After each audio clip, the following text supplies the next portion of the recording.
Unit 3rd, demand analysis. Explain the law of demand and examine its exemption. When the other things remain the same, if the price is low, demand will be high, and if the price is high, demand will be low. There is an inverse relationship between price and demand. So, the exception to the law of demand. So, first one is Giffen's paradox.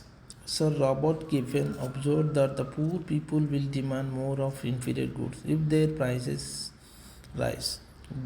Goods of this type are known as Giffen goods. For example, ragi, jowar, bajra, broken rice, etc. As the consumer consider these goods inferior, they will buy more of them when the prices rise and less when the price fall.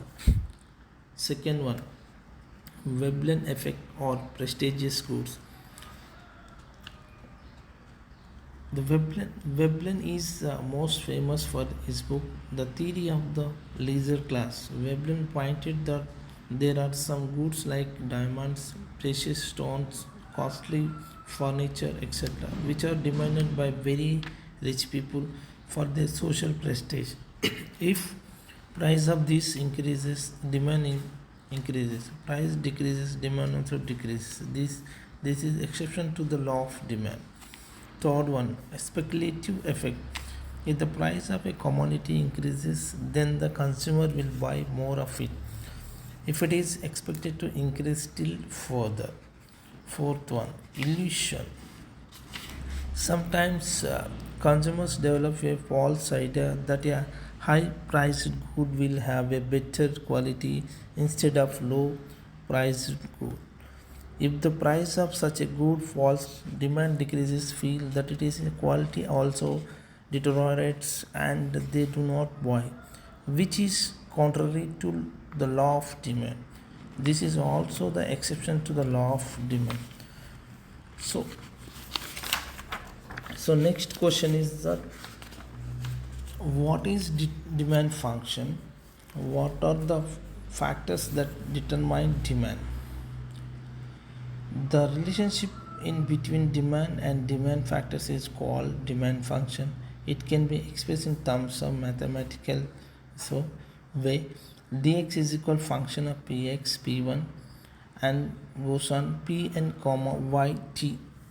So dx is equal demand of x commodity, px is equal price of x commodity, p1 and dash and p and goes prices of other goods. Y is equal to income of consumer, tastes of consumer. So the following are some of the important factors that determine demand. So first one is the price of the commodity. Other things remain same.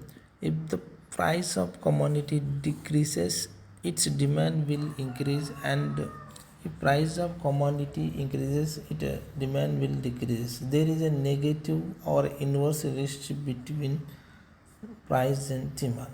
So second one is the price of substitutes and complementaries. Demand also influenced by changes in the prices of related goods, either substitutes or complementaries.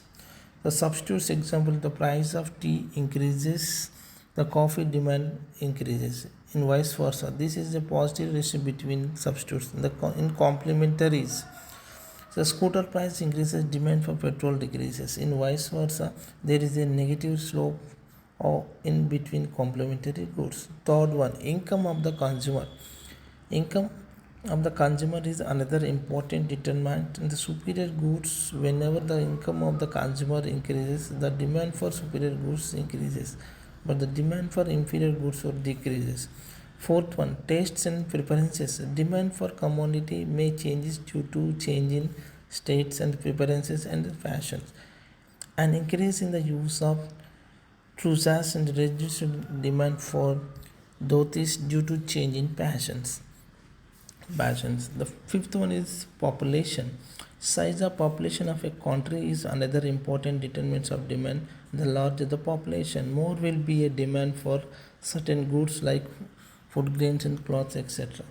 Sixth one, technological changes. Due to technological progress, new discoveries enter the market. As a result, old goods are